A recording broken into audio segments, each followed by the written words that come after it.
destacando os pontos principais. Aqui consta que o senhor vai ter 20 minutos, é isso?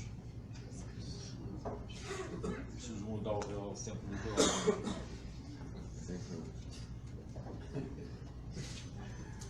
Pode começar. Bom, boa tarde.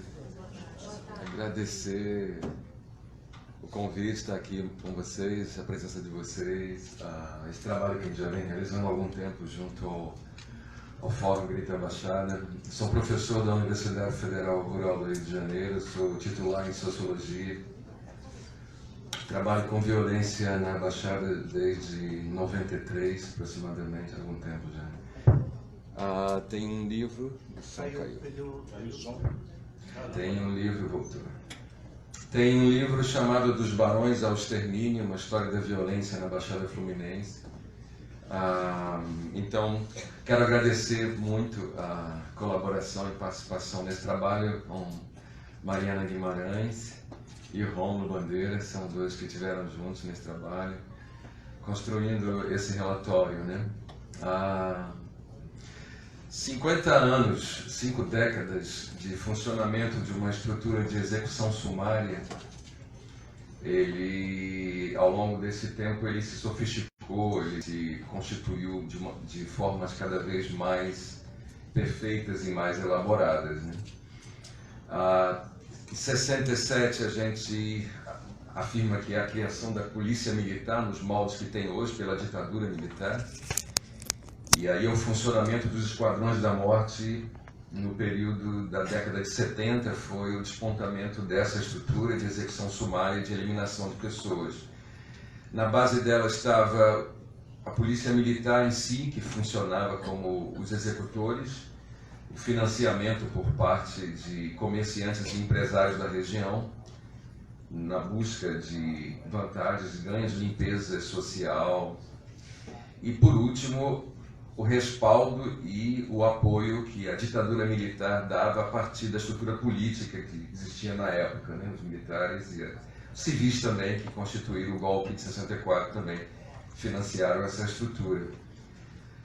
Na década de 80, há uma modificação, a entrada de civis que passam a matar também. Nós temos o surgimento na Baixada, talvez alguns de vocês tenham ouvido falar, do famoso Mão Branca. Mão Branca nada mais era do que um mito construído na região, onde vários grupos de extermínio matavam e atribuíam a um único grupo de extermínio, e esses que matavam agora constituem-se de civis. Isso são os anos 80. Havia... Mito esse criado pela imprensa. Era imprensa, você conhece. A imprensa que criou. Você conhece bem isso. A imprensa constrói muito bem. Esqueci de dizer, a imprensa esteve presente também, óbvio, né? Nos anos 90, os civis que participavam dessa estrutura montada de execuções sumárias, eles começam a construir na Baixada trajetórias políticas bem-sucedidas. Vários matadores se lançam a candidatos a vereadores, prefeitos, deputados estaduais, e eles começam a galgar esse espaço político. Há uma lavagem de cidadania, digamos assim. Não posso citar os nomes, claro, mas quem quiser saber tem no meu livro, eu cito os nomes reais no meu livro, de alguns deles. Os anos 2000 trazem duas grandes novidades: o crescimento do tráfico de drogas na região, inicialmente no início dos anos 2000, mas sobretudo a formação e o crescimento também de milicianos. A milícia se torna uma estrutura que funciona. A partir de 2008 se tem a referência de uma mudança desse quadro com a política de UPPs no Rio de Janeiro e o deslocamento, não que o tráfico de drogas tenha se deslocado para a Baixada, migrado, essa expressão é muito utilizada, mas o tráfico de drogas descobre que a Baixada é uma nova fronteira, uma fronteira de ganhos razoáveis, de recomposição das perdas que a política de UPPs em áreas privilegiadas, as UPPs no Rio de Janeiro foram colocadas em áreas privilegiadas pelo capital. Zona Sul, uma única na Zona Oeste, que é o Batã, explicada pela presença da mídia lá, foi o sequestro por parte de 4 jornalistas do Dia, né? Dois jornalistas do Dia que foram torturados por uma noite. E aí há essa atuação muito pontual. A verdade é que o PP se concentram aqui no centro. A do alemão em 2010 é uma resposta político-midiática fracassada ao que se declarou uma guerra no Rio de Janeiro. Essas modificações na estrutura de execução sumária vão terminar no que mais se denota hoje, mais elaborado, mais sofisticado, que é a formação das milícias. Elas, de fato, se constituem como uma superação de todo o modelo anterior. Hoje, na Baixada, existem muitos relatos, eu não vou poder entrar tanto nos detalhes desses relatos, são detalhes complexos, eu possuo, mas efetivamente não é muito seguro, não faz bem para a saúde entrar nesses detalhes.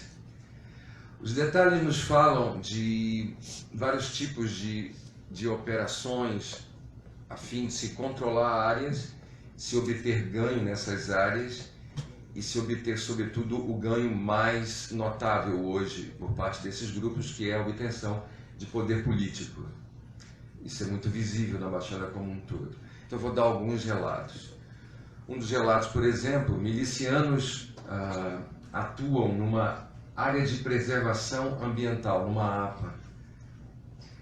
Eles vendem lotes de terra nessa APA. Essa APA são terras que pertencem à União, são terras federais. Eles vendem lotes de terra por R$13.000. E esses lotes de terra são vendidos com registro geral de imóveis. Vocês não me perguntem como que eles conseguiram registro geral de imóveis para terras da União, mas eles conseguem.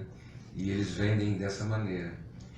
Essas áreas são baixas, muito baixas, elas sofrem com inundações. Essa mesma milícia, então, desmonta um morro, que é uma outra área de proteção ambiental, e vendem o barro para essa população aterrar essa outra área de proteção ambiental, que é um manguezal. Do outro lado dessa região, uma região um pouco grande, uma grande empresa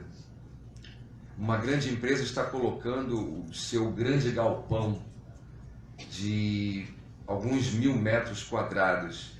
E o aterro que essa empresa faz é mais alto do que essa sala. São 3 metros e poucos de aterro, que está indo na direção dessas famílias que compraram os seus lotes por R$13.000 e vão passar o resto das suas vidas pagando.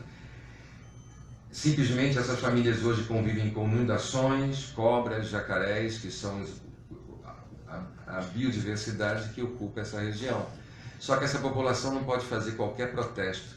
Qualquer protesto é reprimido pelos milicianos porque querem manter os seus negócios.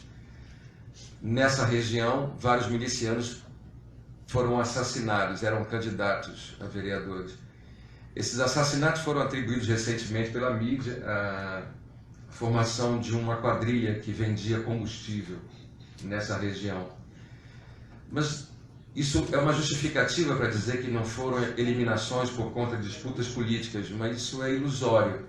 A disputa econômica dessa máfia dos combustíveis, que roubavam combustível dos dutos da Petrobras, ela é par e passo com a disputa política também nessa região. Então, os assassinatos não é somente por motivos financeiros, também está diretamente envolvido com disputa por mercado político, por voto. Hoje, essas áreas todas são controladas por esses grupos vendem eleitoralmente votos em cada área dessa. Essas áreas são vendidas ou são mantidas como reserva de mercado eleitoral. Isso funciona dessa maneira. Esse voto não é pago, não é comprado. Esse voto é exigido por controle de número de títulos de eleitores dessas populações e controle de número de votos que se tem em cada urna. É dessa forma que funciona essa estrutura política hoje, na Baixada Fluminense. Em um outro lugar, nós temos agora relatos esses relatos não entraram nesse relatório porque são relatos muito mais duros, difíceis de se fazer com risco para as pessoas que o fazem, no caso, eu, né, e as pessoas próximas a mim. Existe um relato que está ocorrendo agora, e já foi citado aqui um deles, que é a chacina de Queimados, há 3 semanas mais ou menos atrás, é isso? Onde não houve nenhuma notificação, nem pela mídia, nem pela polícia. Esse tipo de prática ele vem se transformando em algo comum na Baixada.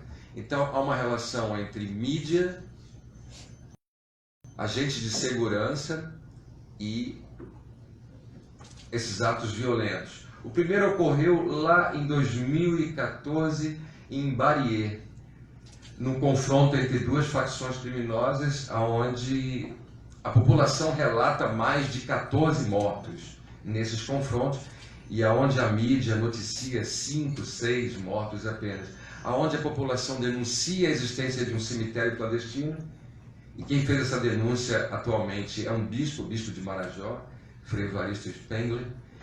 Ele que nos relata isso não sai em nenhum lugar na mídia, mas eles têm os relatos da comunidade católica lá, desse número de homicídios, mais do que o dobro do que foi noticiado, isso não aparece em lugar nenhum.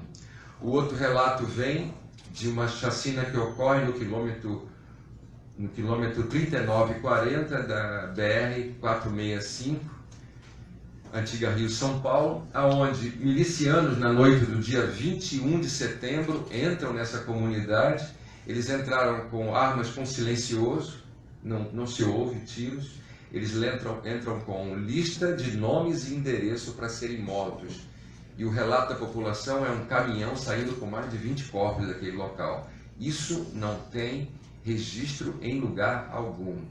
Por trás disso está o interesse de uma grande empresa, não posso citar o nome, obviamente, que viu seus interesses comprometidos nessa área, e logo a seguir ocorre essa chacina dessa proporção, e hoje a milícia controla essa área. A milícia que controla essa área é a mesma milícia que controla a área de Campo Grande, Santa Cruz de Matadouro, controla Itaguaí, controla Seropédica agora. E essa mesma milícia é a milícia que hoje está sendo denunciada pela mídia como aquela que também está envolvida nesse esquema de roubo de combustível e venda de combustível. Logo, ela tem um poder geográfico e físico incomparável. Ela pega a zona oeste do Rio de Janeiro, pega municípios da Baixada, e ela se constitui hoje talvez como o maior grupo político, militar, armado, que controla áreas, que controla votos, que controla dinheiro e economia nessa região como um todo. Essa estrutura não é tocada. Ela não é tocada porque ela é o próprio Estado. Quem compõe os milicianos que compõem as milícias, é o próprio Estado, são os agentes de segurança. Campo Grande, por exemplo, teve premiação pelo 2º ano consecutivo por redução de homicídios e roubos e outros índices na região. É óbvio, né? Existe agora um programa no Estado de Jaú chamado Minha Milícia Minha Vida. Nós vamos adotar esse padrão para redução de índices de violência no Estado, e a gente pode exportar também para o resto do país. Esse é o padrão que nós estamos adotando. Eu vou para debates na Baixada, onde os comandantes de batalhão, eles são ufanistas, eles se ufanam por estarem alcançando índice de redução de violência, como se esses índices fossem reais. Eles trabalham assim, eles olham para mim, para qualquer um outro que diga que esses índices são reais, e me chamam de estúpido, de ignorante, vão me atribuir nada, eu sou insignificante perto deles, porque eles só agem de acordo com os índices oficiais que o Estado esse que eu estou dizendo que é o próprio Estado que comete as maiores violações, é o Estado que estrutura o tráfico de drogas, porque aonde há tráfico, há suborno, há arrego. Eles estruturam todo o aparato miliciano que opera hoje numa das áreas mais nobres, por conta da riqueza da população, da votação. A Baixada cobre hoje 25% do eleitorado do Estado. 1/4 do eleitorado se compõe naquela região. E é ali que está sendo jogado o poder desses grupos. Todo matador, todo miliciano, todo membro de grupo de extermínio, todas as pessoas vinculadas a eles, hoje se lançando candidatos e atuando nessas áreas, a primeira coisa que eles fazem é lançar mão de um patrimônio, de uma credencial que é: Eu sou um matador, eu elimino, eu executo, eu mantenho áreas sob o meu controle, eu sou dono dessas áreas. E essa população se vê hoje submetida a essa estrutura. Os relatos que nós temos aqui são relatos, são várias histórias também de traficantes, alguns foram assassinados, são jovens, eu consegui chegar até eles, consegui entrevistar alguns faleceram, óbvio, foram assassinados, outros permanecem vivos, conseguiram escapar. A visão que hoje eu tenho dessa realidade é que uma juventude será trucidada, liquidada, eliminada em nome de uma estrutura de poder. Esses jovens não têm qualquer possibilidade de sobreviverem a essa estrutura. Primeiro, o dinheiro que chega pelo tráfico e o dinheiro que chega pela milícia é um dinheiro que ninguém que vive nas condições dessa juventude, sem escolaridade, sem acesso a emprego e trabalho, sem condições culturais, sem construção de uma identidade, de uma visão sobre o mundo, esses jovens não têm qualquer possibilidade de reagir e resistir à chegada desse poderio econômico, político, social, que é essa estrutura criminosa que a gente denuncia aqui. É líquido isso, certo, não tem como sobreviver. Logo, eles são transformados numa coisa fantástica, que é as vítimas se transformam em réus, e é assim que a mídia vai transformá-los, é assim que o direito vai transformá-los, a estrutura judiciária é assim que nós, como sociedade como um todo, os transformamos. Eu criei uma linguagem chamada a metodologia traficante. A metodologia traficante é simples. Você olha o mundo a partir do olhar de um traficante.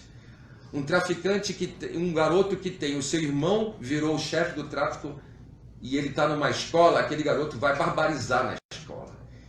E por que ele vai barbarizar na escola? Ele dá ordem para a diretora, para a professora, ele humilha, ninguém pode discutir com ele, ele manda na escola. Por que ele faz isso? É muito simples. Ele passou a vida inteira naquela escola sendo humilhado. Se ele não cumprir aquilo que a professora quer que ele coloque no papel, se ele não obedecer às regras da diretora e da disciplina, ele é liquidado no futuro da vida dele. Ele não será aprovado, ele não terá diploma, ele não é ninguém em termos de trabalho, renda, qualquer coisa nessa sociedade, de consumo, né? Já que nós somos aquilo que consumimos. Ele, naquela escola, ele sempre foi nada. E agora ele descobre que o irmão dele tem mais poder do que a diretora e do que a professora, porque o irmão dele tem uma estrutura de poder autoritária como o da escola, só que mais violenta do que o da escola. E ele usa então de uma estrutura externa de poder para reforçar o seu poder numa estrutura autoritária, centralizadora e violenta como é a escola. Esse jovem, ele é um ignorante? Ele não é um ignorante. Ele entendeu perfeitamente como funciona a sociedade brasileira. Claro que esse irmão dele será assassinado, é por isso que a escola vai rezar todos os dias, e ele perderá o poder dele e ele será expulso, né? Ele perderá qualquer possibilidade futura também, e provavelmente será mais um a ingressar nessa estrutura do próprio tráfico. O tráfico é uma estrutura afetiva, o tráfico é uma estrutura emocional, o tráfico é uma possibilidade real para uma gama de jovens que efetivamente não possuem. E as políticas que nós propomos aqui como possibilidades, como propostas, são políticas simples. 2 minutos. Se os professores desse estado, se os professores municipais da Baixada, se os professores do estado recebessem seus salários corretamente, tivessem estruturas de funcionamento, se as escolas abrissem à noite e nos finais de semana, e se esses jovens tivessem acesso a atividades socioculturais, seja elas qual forem, teatro, cinema, artes plásticas, poesia. Tem 2 jovens aqui que fizeram poesia, são poetas reais, eles fizeram aqui para nós e nós os vimos, e nós sabemos do potencial que eles têm. E isso, quem acessa a arte, quem acessa a cultura, quem acessa o que isso permite, dá a essa pessoa uma outra forma de ver o mundo, de enxergar a realidade. Se a educação fosse minimamente apoiada e se cada escola se transformasse num ponto de cultura e de arte e de estímulo a isso, com certeza não teríamos hoje uma máquina de destruir. Antes era a máquina de moer carne, hoje é uma máquina de fuzilar. Acabou meu tempo. Hoje, efetivamente, hoje nós somos campeões, somos medalhistas de medalha de chumbo no mundo. Esse é o nosso papel. Ficamos aplaudindo os nossos medalhistas olímpicos, mas temos muito mais medalhas a oferecer na Baixada. não temos uma política pública que salve essas pessoas e efetivamente estamos aqui dizendo que não só as autoridades, não é o Moreno Beltrame, não é o Dornelles, não são os prefeitos da Baixada, não são eles que vão nos dar isso. A estrutura de execução sumária funciona mais quando mata mais e dá mais poder, dinheiro e voto para as pessoas que estão calcadas nela, que são os que mandam nesse Estado, são os que mandam nesse país. O nosso papel aqui é lutar para conseguir discutir o que é possível, tentar salvar essas pessoas que nós vemos diariamente sendo assassinadas. Eu não consigo fazer barba todo dia, olhar no espelho e achar que por trás da minha face são milhares de pessoas executadas e mortas nesse país. Muito obrigado.